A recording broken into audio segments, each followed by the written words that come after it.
Hi, hello, வணக்கம் மக்களே. நான் உங்கள் இன்ட்ரோவர்ட் பொண்ணு. இன்னைக்கு நம்ம ஸ்டீஃபன் கிங் அவர்கள் 1980ஸ்ல எழுதிய ஃபயர் ஸ்டார்டர் அப்படிங்கிற கதையோட தொடர்ச்சியை தான் கேட்க போறோம். இது பார்ட் 9. இதுவரைக்கும் நடந்திருக்கிற கதைக்கான லிங்கை டிஸ்கிரிப்ஷன்ல கொடுத்திருக்கேன். அதை கேட்டுட்டு இது கேட்டாதான் கதை புரியும். ஆண்டி கேப்டனை புஷ் பண்ணி எஸ்கேப் பிளான் போட ஒரு நல்ல சந்தர்ப்பத்தை உண்டு பண்ணிட்டாரு. இங்க சார்லியை வச்சு ஏகப்பட்ட டெஸ்ட் எடுக்கிறாங்க. இவளுடைய ஃபயர் ஒரு லெவலுக்கு மேல டெம்பரேச்சர் இன்க்ரீஸ் பண்ணுது அப்படின்ன உடனேயும் இவளுக்காகவே ஃபயர் ப்ரூஃப் ரூம் ஒன்று ரெடி பண்றாங்க. அங்கதான் எல்லா டெஸ்டையும் எடுக்கிறாங்க.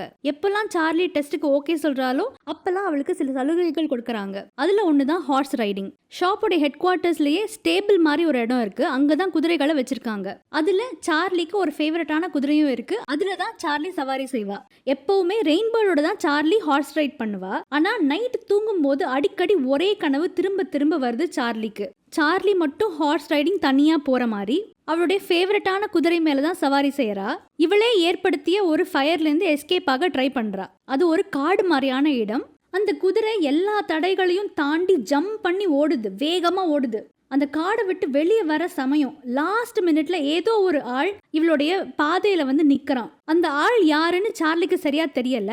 ஆனா ரொம்ப ஃபெமிலியரான ஒரு பர்சனா தான் இவளுக்கு தோணுது. அவளை எஸ்கேப் ஆக விடாம தடுக்கிற மாதிரி தோணுது. இவளோட குதிரை பயத்துல கொலை நடுங்கிற மாதிரி ஒரு சத்தத்தை போடுது. அந்த ஆள் கையில ஒரு பிஸ்டல் இருக்கு. சார்லி ஒரு பதட்டத்தோடயே இருப்பா. இதுக்கப்புறமா தூக்கத்துல இருந்து முழிச்சிடுவா. இந்த கனவு வர ஆரம்பிச்ச சமயம் அவ கத்திட்டோ அழுதுட்டோ தான் முழிப்பா. போக போக ரிப்பீட்டடா இதே கனவு திரும்ப வர வர அவளுக்கு இது பழகிடுது. இந்த கனவு இவளுக்கு என்ன சொல்லுதோ தெரியல. லேட்டஸ்டா இவளை வச்சு ஒரு எக்ஸ்பெரிமெண்ட் பண்ணிருக்காங்க. அதுல டெம்பரேச்சர் எக்கு தப்பா ஏறுது. எல்லாருக்கும் செம்ம பயம். ஆனா சார்லி அழகா கண்ட்ரோல் பண்ணிடுறா.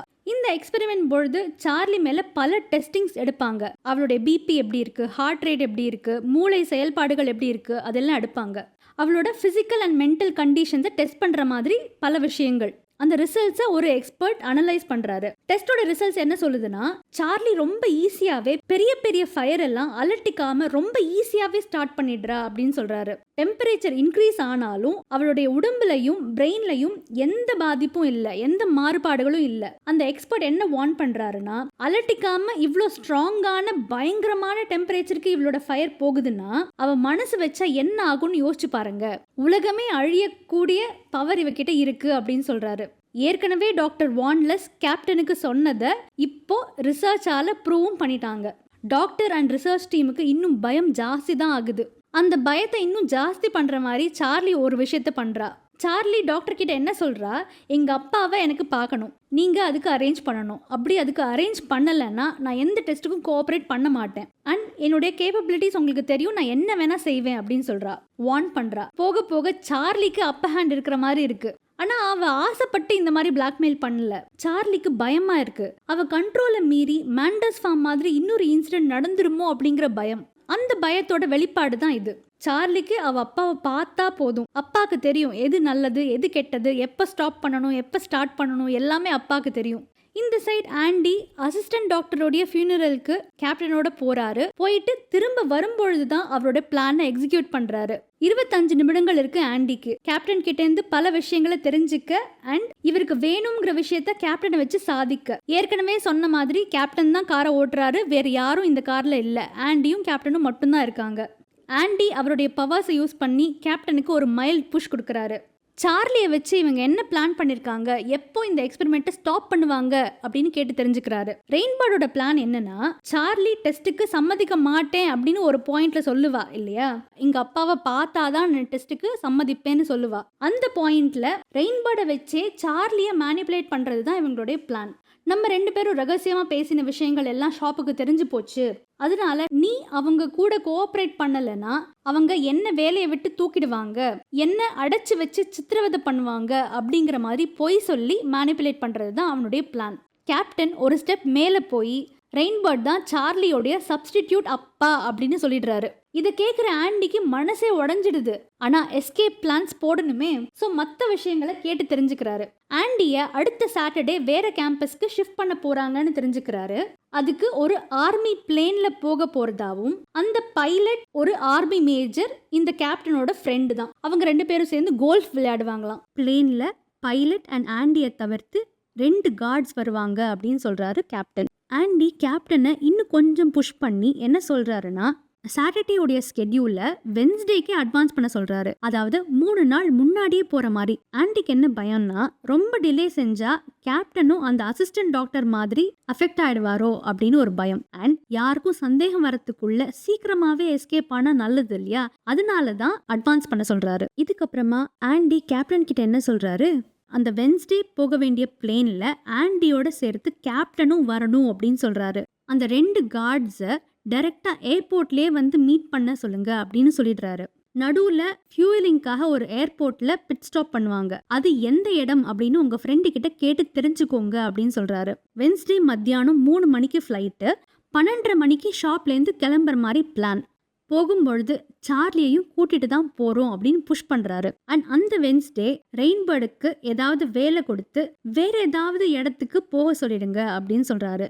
ரெயின்பர்ட் வென்ஸ்டே அன்னைக்கு இந்த ஷாப் பக்கமே வரக்கூடாது அப்படின்னு சொல்லிடுறாரு.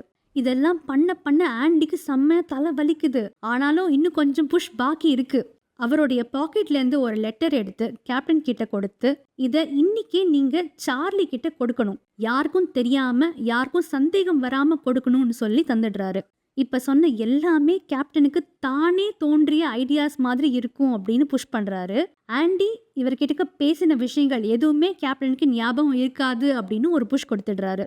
ஸோ ஆண்டியோடைய இந்த ஸ்டெப் சக்சஸ். இப்போ எஸ்கேப் மட்டும்தான் பாக்கி. ஆண்டிக்கு தலை செம்மைய வலிக்குது. ஒரு வாரம் முன்னாடி தான் அசிஸ்டன்ட் டாக்டர் மேல இவருடைய பவரை யூஸ் பண்ணினாரு. ஒரு வாரத்திலேயே இப்போ கேப்டன் மேல அதுவும் அதிக அளவுல இவருடைய பவரை யூஸ் பண்ணிருக்காரு இல்லையா, அதனால இவருடைய மண்டை வலிக்குது. நேரா ரூமுக்கு போய் தூங்கிடுறாரு. நைட்டு தான் எழுந்துக்கிறாரு. ஆனா தலைவலி குறையவே இல்லை. வென்ஸ்டேக்கு 4 நாள் தான் இருக்கு. ஆனா ஆண்டியால அதுக்குள்ள இன்னொரு புஷ் கொடுக்கற அளவுக்கு ரிகவர் ஆக முடியாது. மீறி இன்னொரு தடவை இவருடைய பவரை வேற யார் மேலேயாவது யூஸ் பண்ணினா இவருடைய பிரெயின்ல என்ன விதமான மாற்றங்கள் ஏற்படும், எந்த விதமான பாதிப்புகள் ஏற்படும் யாராலையும் கணிக்க முடியாது. அவருடைய பிரெயின்ல பாதிப்பு ஏற்பட்டு இவர் சாக கூட சான்சஸ் இருக்கு. ஆனா எப்படியோ சார்லியை காப்பாத்தினா போதும் அப்படின்னு தான் நினைக்கிறாரு ஆண்டி. ஆண்டி சொன்ன மாதிரியே கேப்டன் எல்லா விஷயங்களையும் அரேஞ்ச் பண்றாரு. அந்த பைலட் ஃப்ரெண்டுக்கு கால் பண்ணி வென்ஸ்டேக்கு ரீஸ்கெடியூல் பண்ணிட்டு நடுவுல எந்த இடத்துல பிட் ஸ்டாப் பண்ணுவாங்கன்னு கேட்டு தெரிஞ்சுக்கிறாரு. கோல்ஃப் பத்தி பேசுறாரு. அப்புறம் கூடவே பாம்புகளை பத்தி பேசுறாரு. போச்சு, கேப்டனும் அந்த அசிஸ்டன்ட் டாக்டர் மாதிரியே வளர ஆரம்பிச்சிட்டாரு. ஆண்டியோட பவர்ஸ் யூஸ் பண்ணாரு இல்லையா, அதோட சைடு எஃபெக்ட் தான் இது. கேப்டனுக்கு பாம்புகள்னா ரொம்ப பயம். அந்த பயம் தான் இப்படி வெளிப்படுது. இதுக்கு நடுவுல டாக்டர் கிட்ட இருந்து கேப்டனுக்கு மெமோ ஒண்ணு வந்திருக்கு. அதை படிக்கிறாரு. சார்லி அவ அப்பாவை மீட் பண்ணாதான் கோஆபரேட் பண்ணுவேன்னு சொன்னா இல்லையா, அதைத்தான் டாக்டர் கேப்டனுக்கு அப்டேட்டா கொடுத்திருக்காரு. அன்னைக்கு நைட்டே கேப்டன் சார்லியோட ரூமுக்கு போய் அவளோட பேசுறாரு. இதுதான் ஃபர்ஸ்ட் டைம் சார்லி கேப்டனை நேர்ல மீட் பண்றா. ஆண்டியை மீட் பண்ண அரேஞ்ச் பண்றேன் அப்படின்னு சொல்றாரு கேப்டன். அது வரைக்கும் நான் எந்த ஃபயரும் ஸ்டார்ட் பண்ண மாட்டேன்னு ஸ்ட்ரிக்டா சொல்லிடுறா சார்லி. கேப்டனும் அதுக்கு ஓகே சொல்லிடுறாரு. வென்ஸ்டேக்குள்ள எல்லாம் நடந்துடும் அப்படின்னு சொல்லிட்டு, சம்பந்தமே இல்லாம உங்க அப்பா கோல்ஃப் நல்லா விளையாடுவார்ல அப்படின்னு கேக்குறாரு. பாம்புகள் பத்தி பேசுறாரு. திடீர்னு எங்கேயோ வெறிச்சு பார்த்து சைலண்டா அப்படியே நிக்கிறாரு. சார்லிக்கு இந்த சிம்டம்ஸ் நல்லாவே தெரியும். இதுக்கு முன்னாடி ஆண்டி ஒரு தடவை அவருடைய புஷ்ஷ ஒரு பர்சன் மேல யூஸ் பண்ணி அந்த பர்சனுக்கும் இந்த மாதிரி சில சைடு எஃபெக்ட்ஸ் நடந்திருக்கும். சம்பந்தமே இல்லாம பேசுறது, ஆழ்ந்த யோசனை, ஆழ் மனசு விஷயங்களை வளர்றது, இந்த மாதிரி பல விஷயங்கள். ஆனா அப்போ ஆண்டி அந்த பர்சன் மேல அவருடைய பவர்ஸை திரும்ப யூஸ் பண்ணி அவரை நார்மல் நிலைமைக்கு கொண்டு வந்திருந்திருப்பாரு. இந்த விஷயம் சார்லிக்கு நல்ல ஞாபகம் இருக்கு. ஸோ அவ என்ன புரிஞ்சுக்கிறானா, அப்பாக்கு இன்னும் பவர்ஸ் இருக்கு. அவர் புஷ் பண்ணி தான் கேப்டன் நம்மள இன்னைக்கு மீட் பண்ண வந்திருக்காரு அப்படின்னு நினைச்சுக்கிறா. வென்ஸ்டே எங்க அப்பாவை மீட் பண்ணுவேனா அப்படின்னு கேக்குறா. கேப்டனும் ஆமா மீட் பண்ணுவ அப்படின்னு சொல்லிடுறாரு. கேப்டன் சார்லியோட ரூம்ல இருந்து வெளியே வரதுக்கு முன்னாடி, ஓ நான் மறந்தே போயிட்டேன் பாரு அப்படின்னு ஒரு பேப்பர் எடுத்து சார்லி கையில கொடுக்கறாரு. சின்னதா மடிக்கப்பட்ட ஒரு லெட்டர். அது கைக்குள்ள வச்சு மறைச்சு மாதிரி சார்லி கிட்ட கொடுத்துடுறாரு. அதை சார்லி அவருடைய பாக்கெட்ல வச்சுக்கிறா. அந்த லெட்டர்ல ஆண்டி 4 இம்பார்ட்டன்ட் பாயிண்ட்ஸ் எழுதியிருக்காரு சார்லிக்காக. இந்த லெட்டரை ஃபுல்லா படிச்சு முடிச்சதுக்கு அப்புறமா ஃப்ளஷ் பண்ணிடு அப்படின்னு சொல்லியிருக்காரு. எல்லாம் நம்ம பிளான் படி போச்சுன்னா வென்ஸ்டே நம்ம 2 பேரும் இங்கேருந்து எஸ்கேப் ஆயிடுவோம் அப்படின்னு சொல்லியிருக்காரு. கேப்டன் இப்போதைக்கு நம்ம ஆள், ஆனா அது அவருக்கே தெரியாது, புரியுதுல்ல அப்படின்னு கேட்டிருக்காரு. புதன்கிழமை மத்தியானம் 1 மணிக்கு குதிரைகள் இருக்கிற ஸ்டேபிள்ஸ்க்கு வந்துடு அப்படின்னு எழுதியிருக்காரு. அங்கேருந்து தான் நம்ம 2 பேரும் தப்பிக்க போறோம் அப்படின்னு எழுதியிருக்காரு. ரெயின்பர்ட் கெட்டவன், அவனை நம்பவே நம்பாத, நம்பி கழுத்தறுக்கிறது தான் அவனுடைய பிளான். லிட்ரலா இது உன்னை அப்செட் பண்ணுன்னு தெரியும், நீ அவனை ரொம்ப நம்புற அப்படின்னு எனக்கு நல்லாவே தெரியும். ஆனா இதுதான் உண்மை. நம்ம 2 பேரையும் இங்க கடத்தி கொண்டு வந்ததே அவன் தான். உண்மையில அந்த டிரான்குலைசர் டாட்டை எரிஞ்சதும் ரெயின்பர்ட் தான் அப்படின்னு எழுதியிருக்காரு. ஆனா சார்லி, ஒரு விஷயம் நல்ல ஞாபகத்துல வச்சுக்கோ, இது எதுவும் உனக்கு தெரிஞ்ச மாதிரி ரெயின்பர்டுக்கு முன்னாடி காமிச்சுக்காத. அவன்கிட்ட நடி, அப்பதான் நம்மளால ஈஸியா தப்பிக்க முடியும். ரெயின்பர்ட் வென்ஸ்டே அன்னைக்கு இங்க இருக்க மாட்டான், அவனை வேற இடத்துக்கு அனுப்ப சொல்லிருக்கேன். நம்ம இங்கேருந்து தப்பிச்சு வேற எங்கேயாவது சேஃபான இடத்துக்கு போயிட்டு ப்ரெஸ்ஸை மீட் பண்ணுவோம், எல்லா உண்மைகளையும் சொல்லுவோம். என்னுடைய காலேஜ் ஃப்ரெண்ட் ஒருத்தர் இருக்கான், அவனுக்கு இந்த லாட் 6 எக்ஸ்பெரிமெண்ட் பத்தி நல்லாவே தெரியும், அவன் நம்மளுக்கு ஹெல்ப் பண்ண நிறைய சான்சஸ் இருக்கு அப்படின்லாம் எழுதியிருக்காரு. சீக்கிரமே உன்னை சந்திக்கிறேன் சார்லி, லவ் யூ அப்படின்னு எழுதியிருக்காரு. ரெயின்பர்ட் துரோகின்னு தெரிஞ்ச சார்லிக்கு மனசு தாங்கவே இல்லை. நைட்டு தூக்கத்துல அவளை சுத்தி டெம்பரேச்சர் ஜாஸ்தி ஆகுது. அந்த அளவுக்கு ஒரு கோவம், பயம் எல்லாம் சேர்ந்து இருக்கு சார்லிக்குள்ள. திரும்பவும் அதே கனவு சார்லிக்கு வருது. ஆனா இந்த தடவை எஸ்கேப் ஆகும் பொழுது ரெயின்பர்ட் தான் வந்து இவளை தடுக்கிறான். கனவுல ரெயின்பர்டோடைய முகம் சார்லிக்கு நல்லாவே தெரியுது. அடுத்த நாள் மார்னிங் ரெயின்பர்ட் சார்லியோட ரூமை கிளீன் பண்ண வரான். யூஸ்வலா சார்லி ஓடி வந்து பேசுவா, ஆனா இன்னைக்கு அவ ஓடி வந்து பேசல. ரெயின்பர்டுக்கு டவுட் வருது. சார்லி ஸ்மைல் பண்றா, ஹாய் சொல்றா, 2-3 வார்த்தைகள் பேசுறா. அப்புறம் பெட்ரூமுக்கு போய் டோரை க்ளோஸ் பண்ணிடுறா. ரெயின்பர்டுக்கு சந்தேகம் ஜாஸ்தி ஆகுது. கேப்டன் வேற நேத்து நைட் சார்லியை வந்து மீட் பண்ணிருக்காரு, ஏதோ சரியில்லை அப்படின்னு இவனுக்கு ஒரு ஃபீலிங். ரெயின்பர்ட் என்ன பண்றான், நேரா சிசிடிவி ரூமுக்கு போறான். ப்ரீவியஸ் நைட்டோட ரெக்கார்டிங்ஸ் எல்லாம் போட்டு பாக்குறான். கேப்டன் இவளோட பேசிய விஷயங்கள் எல்லாமே கேக்குறான். சம்பந்தமே இல்லாம கேப்டன் சில விஷயங்களை பேசுறாரு அப்படின்னு இவனுக்கு தெரிஞ்சதும், இதுக்கு முன்னாடி அசிஸ்டன்ட் டாக்டரும் இதே மாதிரி தானே வளரினாரு அப்படின்னு யோசிக்கிறான். அதோட சேர்த்து வச்சு ஆண்டி ஒருவேளை புஷ் பண்ணிருப்பாரோ, இவங்க 2 பேரையுமே புஷ் பண்ணிருப்பாரோ அப்படின்னு யோசிக்கிறான். கேப்டன் சார்லி கிட்ட அந்த லெட்டர் கொடுத்தாரு இல்லையா, அந்த இடத்த ரிப்பீட்டடா திரும்ப போட்டு பார்த்து ஜூம் பண்ணி ஆண்டி சார்லிக்கு ஏதோ லெட்டர் பாஸ் பண்ணிருக்காரு, அதைத்தான் கேப்டன் சார்லி கிட்ட கொடுத்திருக்காரு அப்படின்னு நல்லாவே புரிஞ்சுக்கிறான். அவங்க 2 பேரும் பேசிய விஷயங்கள் எல்லாத்தையும் திரும்ப ப்ளே பண்ணி வென்ஸ்டே அன்னைக்கு ஏதோ நடக்க போகுது அப்படின்னு நல்லாவே புரிஞ்சுக்கிறான். இதுக்கப்புறமா ஷாப்போடைய நெட்வொர்க்ல கேப்டனோடைய ஐடியா வச்சே லாகின் பண்ணி புதன்கிழமையோட ஸ்கெடியூல் எல்லாம் பார்க்குறான். மத்தியானம் 3 மணிக்கு ஆண்டியை டிரான்ஸ்ஃபர் பண்ணுறதுக்கு ஃப்ளைட் புக் பண்ணியிருக்காங்க அப்படின்னு தெரிஞ்சுக்கிறான்.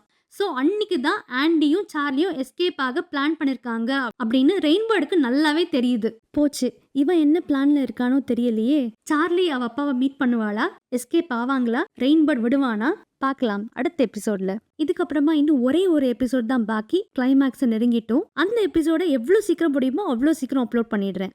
இந்த கதை உங்க எல்லாருக்கும் பிடிச்சிருக்கும்னு நம்புறேன். பிடிச்சிருந்தா லைக் பண்ணுங்க, சேனலுக்கு சப்ஸ்கிரைப் பண்ணுங்க. அடுத்த எபிசோட்ல சந்திக்கலாம். நன்றி, வணக்கம்.